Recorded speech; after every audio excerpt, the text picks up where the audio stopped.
Bab 77, Kastil Singa Hitam 2. Jangan lupa like dan subscribe, agar kami makin semangat upload lebih banyak. Meskipun Yujin tidak tahu bahwa dia akan melawan Ciel secara tiba-tiba, dia tidak berniat untuk bersikap lunak padanya. Bukan karena Ciel tidak terhibur dengan lelucon yang dia lontarkan. Tentu saja tidak. Mengabaikan bagaimana telinganya yang memerah terbakar karena malu, Yujin mengulurkan tangannya ke arah Ciel. Mana di udara berfluktuasi. Melihat rudal ajaib yang langsung muncul mengelilinginya, Ciel mengirim sinyal ke Wyvern-nya dengan klik lidahnya. Kiyak, saat Wyvern mengeluarkan teriakan bernada tinggi, ia mengepakkan sayapnya. Kadal bersayap ini, yang terlihat sangat mirip dengan naga, mungkin tidak bisa mengucapkan mantra sendiri, tapi mereka bisa melakukan hal serupa.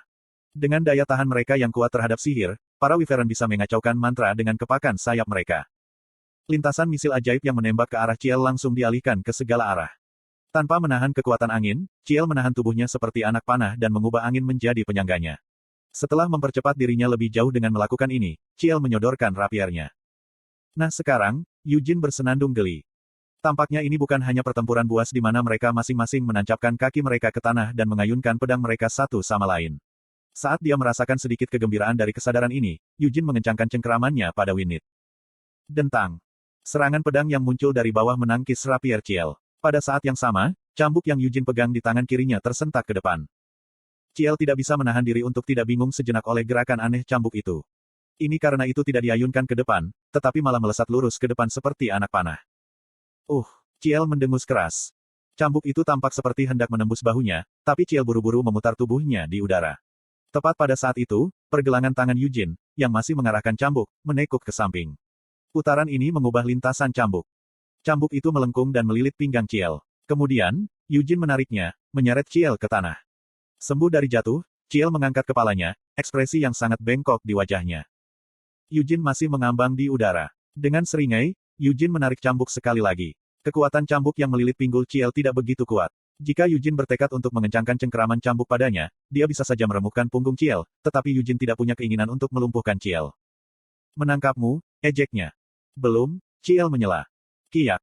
Wyvern raksasa menyerbu. Rahangnya yang terbuka lebar menunjukkan taring yang mengintimidasi. Saat Yujin hendak mengiris Wyvern menjadi beberapa bagian dengan ayunan Winit, Ciel tiba-tiba berteriak keras, kamu tidak bisa membunuh Dragi. 1. Dragi, siapa? Yujin bertanya dengan bingung. Ciel berteriak sekali lagi, aku bilang kamu tidak bisa membunuh Wyvernku.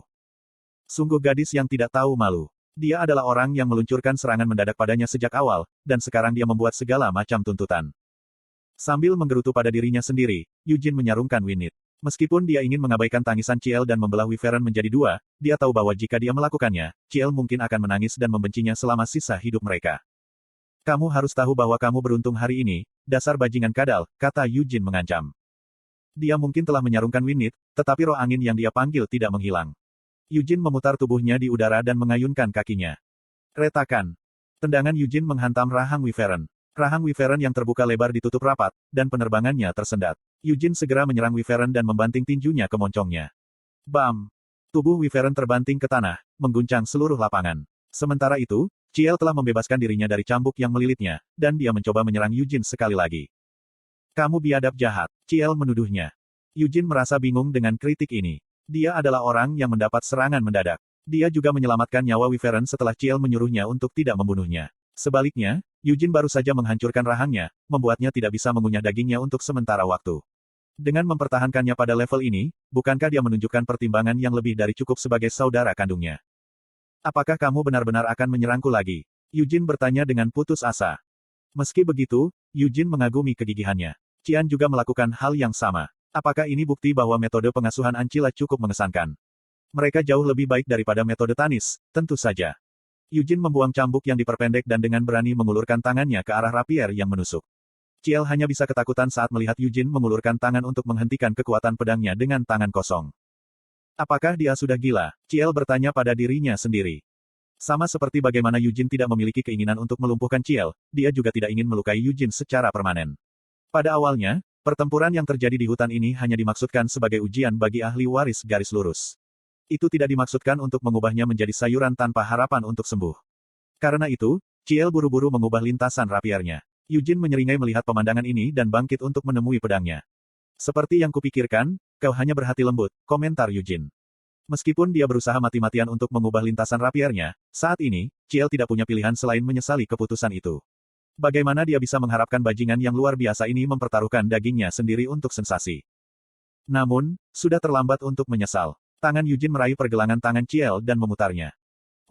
Ciel menjerit pendek saat dia dipaksa untuk melepaskan rapiernya. Masih memegang erat pergelangan tangannya, Eugene memutar lengan Ciel di belakang punggungnya dan menjepitnya dengan satu lutut. Tidak bisakah kamu sedikit lebih lembut? Ciel mengeluh saat dia ditekan ke tanah, benar-benar tengkurap. Eugene tersenyum dan menggelengkan kepalanya. Dia berkata, aku bisa, selama kamu berjanji untuk tidak menyerangku lagi. Hasil pertarungan sudah diputuskan, dan di tempat pertama, ujian dimaksudkan untuk mengadu Anda melawan kelompok. Saya tahu bahwa saya tidak dapat menguji batas Anda sendiri. Setelah mengucapkan kata-kata ini, Ciel menggigit bibirnya selama beberapa saat. Kemudian dia bertanya, apakah kamu mengharapkanku untuk memutar rapierku ke samping? Aku memberikannya peluang 50-50, Eugene menilai. Ciel memperingatkan, jika saya tidak memelintirnya, tangan Anda bisa saja terlempar. Saya dapat menjangkau dengan tangan saya karena saya yakin itu tidak akan terputus, kata Eugene dengan percaya diri. Kamu bangsat. Dia tahu bahwa dia akan mengatakan sesuatu yang menjengkelkan seperti itu. Tetapi apakah kesenjangan di antara mereka benar-benar tumbuh lebih jauh? Eugene mencibir saat dia melepaskan lengan Ciel. Sejak saya tiba di sini, ini adalah kejutan demi kejutan. Sekarang setelah aku menangkapmu seperti ini, bagaimana kalau memberiku penjelasan? Eugene meminta. Ciel dengan enggan menurut, kamu hanya perlu pergi ke kastil singa hitam. Eugene mendengus, aku sangat sadar akan hal itu. Yang ingin saya ketahui adalah, seberapa merepotkan rencana mereka untuk melakukan perjalanan ke sana. Petik 2. Akan ada 60 Knights of the Black Lion, Ciel akhirnya mengakui sebelum menoleh padanya dengan cemberut. Itu termasuk kapten juga. Mereka semua akan tersebar di sekitar gunung, dan mereka akan menyerang Anda dan saudara saya di depan mata. Bukankah itu terlalu berlebihan untuk upacara pendewasaan? Eugene bertanya dengan heran. Itu karena sesepuh dewan memiliki harapan yang tinggi padamu. Sepertinya mereka juga mungkin sedikit curiga padamu. Adikku yang malang baru saja terjebak dalam kekacauanmu. Itu wajar bagi mereka untuk menghormati saya, tapi mengapa mereka curiga?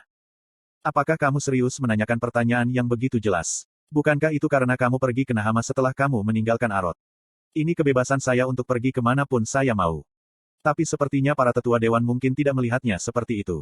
Belakangan ini posisi Nahama agak mencurigakan. Kemudian, di tengah ketegangan saat ini, kamu pergi ke Nahama atas kemauanmu sendiri. Jika itu masalahnya, mereka bisa saja menyuruhku untuk tidak pergi ke Nahama sejak awal, gerutu Eugene sambil menepuk punggung Ciel dengan rasa terima kasih. Jadi, Anda memperingatkan saya bahwa mereka khawatir saya mungkin mendapat semacam masalah yang dapat membawa masalah bagi klan saat saya jauh dari keluarga utama.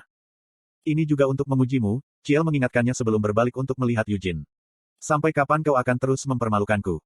Hei sekarang, perhatikan kata-katamu. Sejak kapan aku mempermalukanmu? Eugene memprotes. Kau sedang melakukannya sekarang, Ciel menunjukkan. Ini tidak mempermalukanmu. Aku hanya menundukkanmu, gerutu Eugene saat dia turun dari punggungnya. Ciel segera mendorong dirinya ke atas, jadi dia sekarang duduk tegak, dan kemudian membersihkan kotoran yang menodai seragamnya. Kamu hampir patah tulang, keluh Ciel. Eugene menepis amarahnya, jika tidak ada yang rusak, itu berarti kamu akan baik-baik saja. Wyvern yang telah terbanting ke tanah mengangkat kepalanya dengan rengekan. Mendengar ini, Ciel dengan cepat bangkit dan pergi ke Wyvern, membelai sisiknya seolah-olah sedang menyikat bulu hewan peliharaan. 60 ksatria, katamu, gumam Eugene saat dia berdiri di sana, tenggelam dalam pikirannya selama beberapa saat. Itu terlalu banyak untuk menyerang kita berdua saja. Itu karena gunungnya sangat besar, Ciel menimpali. Juga, mereka tidak hanya di sini untuk menyerangmu. Mereka juga di sini untuk mencegahmu dan saudaraku memasuki lokasi berbahaya.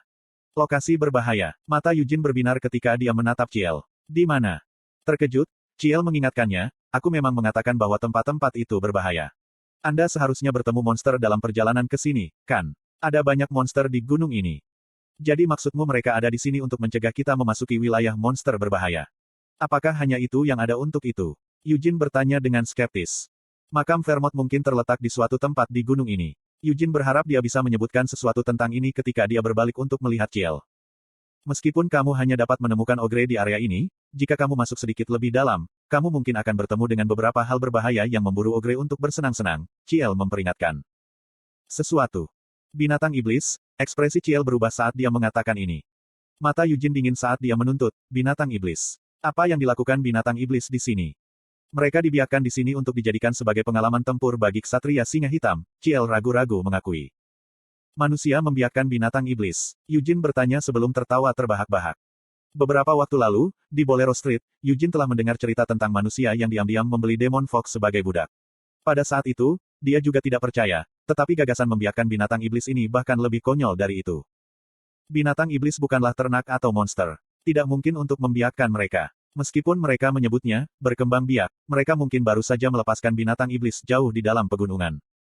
Dibandingkan dengan seberapa berbahayanya demonic beast, memanggil mereka tidaklah sulit. Seorang penyihir yang ahli dalam sihir pemanggilan bisa memanggil binatang iblis tanpa persembahan khusus. Itulah sebabnya, 300 tahun yang lalu, dunia telah dipenuhi dengan binatang iblis. Dengan mencampuri lingkaran sihir pemanggil yang dilemparkan kemana-mana, Raja Iblis sialan itu telah menipu para penyihir menggunakan mereka untuk memanggil binatang iblis alih-alih apa yang mereka rencanakan untuk dipanggil. Binatang iblis yang telah menyebar ke seluruh dunia sebagai akibatnya telah berkembang biak di antara mereka sendiri, melahirkan keturunan, membentuk kelompok, dan kemudian menyerang orang. Itu tidak terlalu berbahaya, Ciel dengan cepat menambahkan ketika dia melihat wajah Eugene mengeras. Setiap minggu, kami memeriksa wilayah binatang iblis dan memusnahkannya. Melalui proses ini, para ksatria dapat mengumpulkan pengalaman praktis dan... Apakah menurutmu tidak apa-apa hanya karena mereka adalah binatang iblis? Eugene bertanya sambil menyipitkan matanya dan menatap Ciel. Makam leluhur kita seharusnya ada di suatu tempat di gunung ini. Jadi saya benar-benar tidak bisa memahami ini. Bagaimana Anda bisa membiarkan binatang iblis, dari semua hal, berkeliaran dengan bebas di kuburan leluhur kita? Kenapa kamu marah padaku? Ciel protes. Konten iklan. Sebagai anggota keluarga utama, ini bukan sesuatu yang bisa membuatku marah, Eugene membantah. Sejak kapan kamu begitu bersemangat tentang klan? Ciel cemberut saat dia naik ke punggung Wyvern. Sejauh yang saya tahu, makam leluhur kita tidak berada di dekat wilayah binatang iblis itu. Bukannya dewan tetua itu gila, jadi bagaimana mereka bisa melepaskan binatang iblis di dekat makam leluhur kita? Eugene bertanya, lalu di mana itu? Bagaimana aku bisa tahu? Yang jelas adalah bahwa itu tidak berada di dekat habitat binatang iblis. Aku sudah keluar memusnahkan binatang iblis beberapa kali, tapi aku tidak pernah mengambil apapun tentang makam leluhur kita, Ciel menawarkan informasi ini. Alis Eugene berkerut saat dia tenggelam dalam pikirannya, jika itu masalahnya. Di suatu tempat di mana binatang iblis tidak ada. Mana mungkin, gunung ini terlalu besar. Dia telah memberitahunya bahwa sesepuh di dewan curiga padanya. Itu adalah gangguan. Dia telah berencana menjelajahi gunung sambil berpura-pura menuju kastil singa hitam. Saya sudah memiliki terlalu banyak perhatian pada saya, jadi jelas bahwa saya akan terlibat jika saya melakukan sesuatu yang mencurigakan yang tidak perlu. Sekarang setelah semuanya menjadi seperti ini, Eugene tidak punya pilihan selain menggunakan metode lain yang dia pikirkan. Meskipun dia tidak merasa terlalu puas dengan situasi ini, untuk saat ini, Eugene telah memutuskan untuk diam-diam menuju kastil singa hitam. Dia harus menjelaskan mengapa dia berhenti di Nahama dalam hal apapun. Dia mungkin telah memberi Lovelian alasan bahwa dia pergi ke sana untuk mencoba kalajengking kaktus, tetapi alasan itu tidak akan berhasil pada kabut lama dewan. Eugene menyelesaikan perhitungannya dan menatap Ciel. Menurutmu kemana kamu akan pergi? Ciel naik ke Wyvern-nya dan mengelus lehernya sambil terus merintih dan merintih kesakitan. Mengapa kamu menanyakan sesuatu yang begitu jelas? Aku akan kembali, jawab Ciel tidak sabar. Siapa yang memutuskan itu? Ya, Anda punya masalah dengan itu. Petik 2. Aku sedang berpikir untuk membawamu sebagai sanderaku dan mengendarai Wyvern-mu kembali ke kastil, Eugene mengakui. Jangan mengatakan sesuatu yang begitu konyol, gerutu Ciel sambil menarik kendali. Sebelum saya pergi, izinkan saya memberi Anda beberapa saran. Akan lebih baik bagimu untuk keluar dari sini sesegera mungkin. Petik 2. Kenapa tepatnya itu? Eugene bertanya. Ciel menjelaskan, sejak aku menargetkanmu sejak awal, akulah yang paling cepat mendapatkanmu. Ksatria lain juga akan segera berangkat. Siapa? Aku tidak tahu, tapi kapten harus tiba sedikit lebih lambat dari mereka. Mereka ada di dekat dinding kastil. Sebelum dia selesai berbicara, Eugene bergegas dan menyerang Ciel. Terkejut oleh serangan tiba-tiba, Ciel melepaskan kendali dan melompat mundur. Astaga! Angin yang bertiup dari Eugene mendorong tubuh Ciel mundur lebih jauh. Pada saat yang sama, Eugene meraih kendali Wyvern. Kiak! Wyvern itu menjerit keras dan berusaha melawan Eugene. Menanggapi ini, Eugene melepaskan kendali dan meletakkan tangannya di tengkuknya. Kau ingin mati? Dia bertanya. Sebagai seorang Wyvern, ia tidak dapat memahami bahasa manusia. Tapi mengapa itu harus penting? Itu telah dibesarkan dan dibesarkan oleh tangan manusia untuk terbang dengan orang-orang di punggungnya, dan bahkan telah dilengkapi dengan pelana dan kendali. Wyvern itu mungkin tidak bisa memahami kata-kata Eugene, tapi dia bisa merasakan kekuatan dan niat membunuh yang datang dari tangan di lehernya. Terlebih lagi, itu sudah dipukuli olehnya sekali. Wyvern tidak lagi memekik protes dan segera melebarkan sayapnya. Kadang-kadang, komunikasi fisik adalah metode yang lebih cepat daripada komunikasi verbal. Eugene menyeringai dan meraih kendali Wyvern. Ini akan menjadi pertama kalinya aku mengendarai Wyvern, gumam Eugene. Meski begitu, berkat dia mengalahkannya terlebih dahulu, Wyvern itu sangat patuh. Itu mengepakkan sayapnya dan naik ke udara. Kamu bangsat, Ciel berteriak, setelah mendarat di tanah. Seret, kembali ke sini. Jika kamu kembali, aku akan membunuhmu, geram Yujin dengan suara rendah sambil mengguncang kendalinya. Kiyak. Wyvern mengabaikan teriakan Ciel dan naik ke udara. Setelah naik sedikit lebih tinggi ke langit, Yujin dapat melihat ke bawah dan mengamati seluruh hutan. Setelah memindai hutan selama beberapa saat, Yujin mengangkat kepalanya dan melihat ke depan. Di kejauhan, dia melihat kastil singa hitam. Hoa sekarang, seru Yujin pada dirinya sendiri. Dia tidak hanya melihat kastil. Dia juga melihat lusinan Wyvern terbang ke arahnya. Menyipitkan matanya, Yujin memeriksa identitas para pengendara Wyvern. Dia tidak bisa melihat Charmen. Meskipun dia tidak tahu penampilan kapten lainnya, dia tidak melihat siapapun yang tampaknya cukup kuat untuk menjadi kapten. Dalam hal ini, tidak ada alasan baginya untuk ragu. Hah! Yujin berteriak ketika dia mengguncang kendali. Wyvern mengepakkan sayapnya dan terbang lurus ke depan. Saat Yujin merasakan angin di wajahnya, dia mengubah bentuk jubahnya. Jubah yang mengepak liar menjadi tipis dan menempel di tubuh Yujin. Sungguh anak yang kurang ajar. Ksatria yang mengendarai Wyvern memimpin tidak bisa menahan diri dari mendecakkan lidahnya karena terkejut.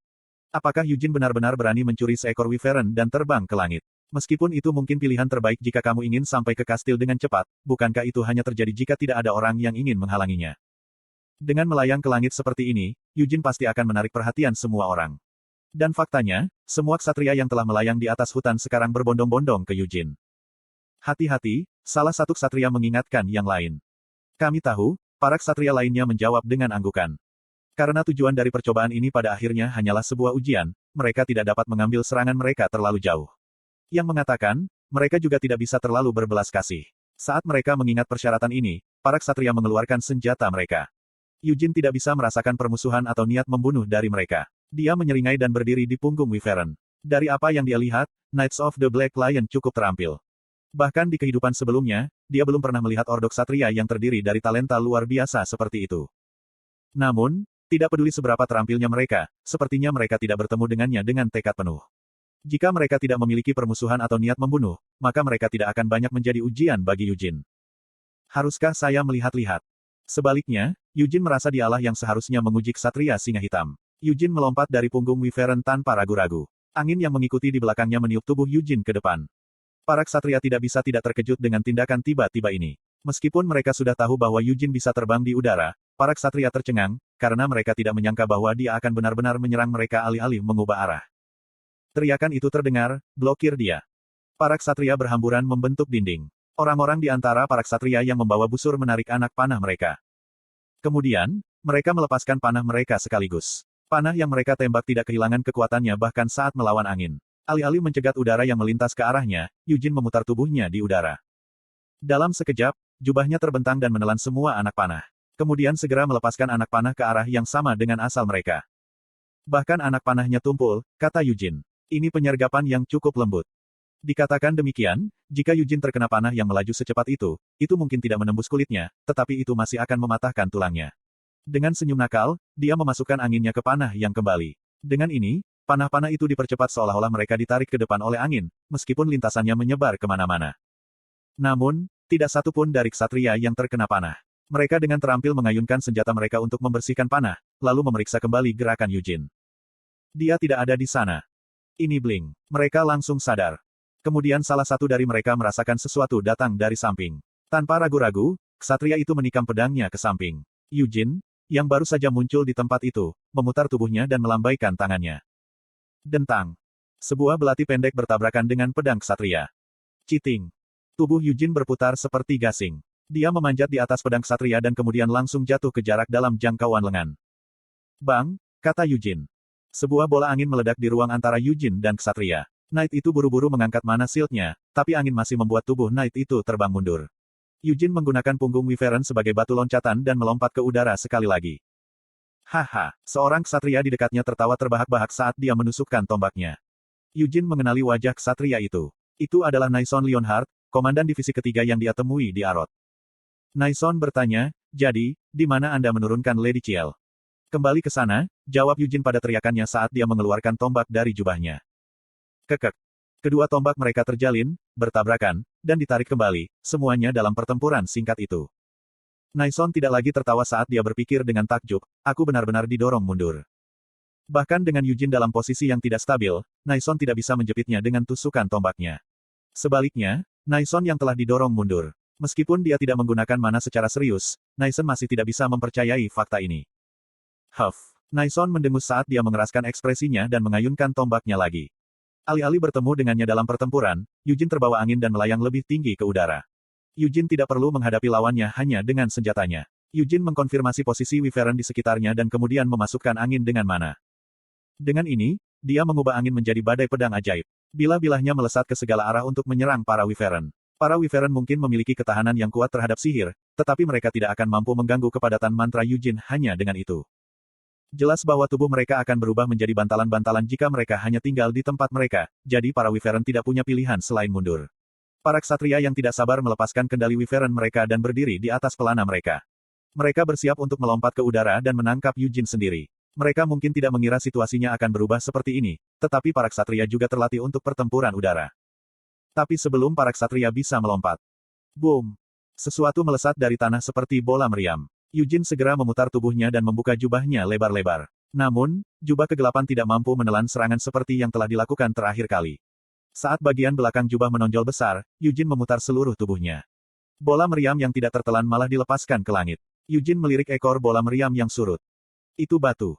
Itu bukan semacam mantra, itu hanya sebuah batu yang telah diambil dan dilemparkan dengan seluruh kekuatan seseorang. Yujin mendengus geli dan melihat ke bawah. Tapi segera, dia tidak bisa membantu tetapi mengangkat pandangannya sekali lagi. Hai, datang sapaan. Itu Charmaine Leonhardt. Setelah meroket tepat di depannya bahkan sebelum dia menyadari dia datang, dia mengangkat tumitnya tinggi-tinggi dan kemudian membantingnya ke Yujin. 1. Ini adalah nama Wyvern. Teks asli Korea menamakannya Yongyong, tetapi karena kedengarannya terlalu Asia untuk latar cerita dan diubah menjadi padanan bahasa Inggris sebagai gantinya.